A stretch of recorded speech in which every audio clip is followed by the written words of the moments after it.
Thomas and Percy are good friends, but sometimes Percy teases Thomas about being frightened, and he doesn't like that at all.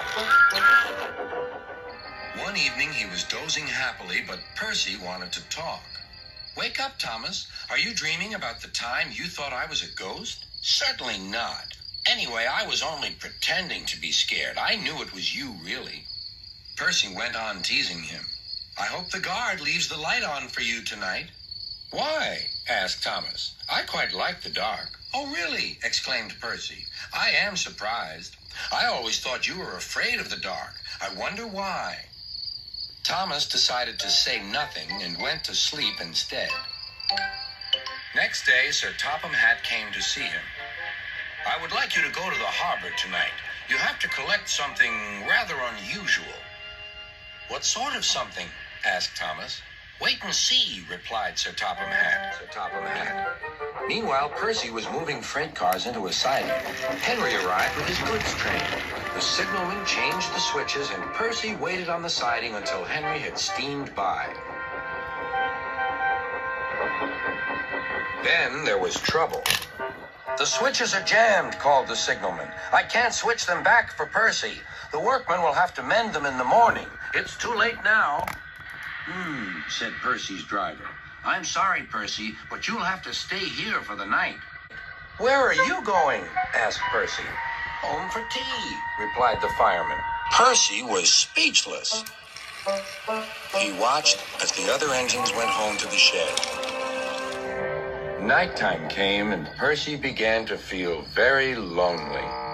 "Oh, dear," he murmured. "It's very dark." Oh, what's that?" It was only an owl, but Percy didn't realize this. "Oh, I wish Thomas were here too," he sighed.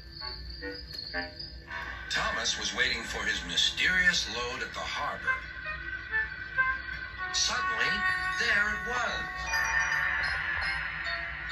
"Cinders and ashes," cried Thomas. "It's a dragon." "Don't worry," laughed his driver. "This dragon is made of paper.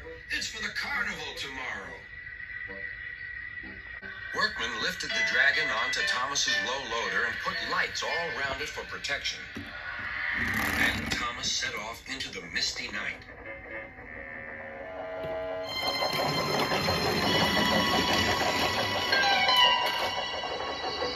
Percy was asleep on his siding and had no idea that Thomas was approaching him.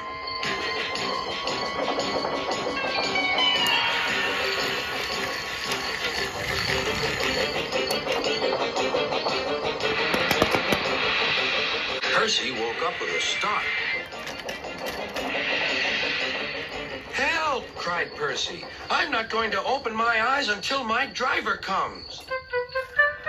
Next morning, the switches were mended, and Percy puffed back to the junction. Gordon was just about to leave with the express. "You'll never guess what I saw last night." Gordon was in no mood for puzzles. "I'm a busy engine. I don't have time for your games." "I've seen a huge dragon. It was covered in lights." Gordon snorted. "You've been in the sun too long. Your dome has cracked." When the other engines heard the news, they laughed too. "Look out, Percy," chuckled James, "or the dragon may gobble you up." "No one believes me," huffed Percy. "Maybe I did imagine a dragon after all."